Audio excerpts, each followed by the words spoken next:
Jam në Ksamil, Enea ka vite që punon në Ksamil, është nga Tirana, kështu që është pak më i ftohtë në raport me vendin. Enea, sa kohë keni në Ksamil? Kemi rreth 5 vjetë që operojmë në rezidencën tonë. Ke marrë rezidenca këtu? Po, kemi një rezidencë e cila është për familjar, në pjesën më të madhe. Bëni dhe guida apo thjesht rezidencë? Jo, mund të operojmë dhe ose bashkëpunojmë me disa kompani që bëjnë guida, por ne kemi atë rezidencën. Si ka qenë këtë vit Ksamili? Ky vit sipas rezervimeve do jetë shumë i suksesshëm. Po në raport me vitet e tjera? Duke sikur ka një rritje. Qa janë turistët në Ksamil? Të gjithë nacionaliteteve. Pjesa më e madhe që vinë sipas fillimit të sezonit janë nordik. Nordik? Po.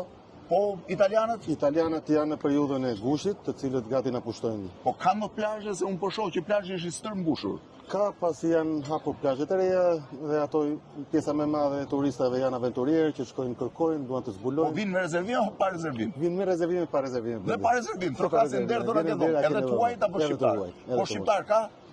Ka shqiptar, por në raport me të huajt janë shumë pak. Janë shumë pak, Janë shumë pak. Ksamili, me që doni ta dinit, ja si duket tani, kam 2-3 story nga Ksamili për të parë.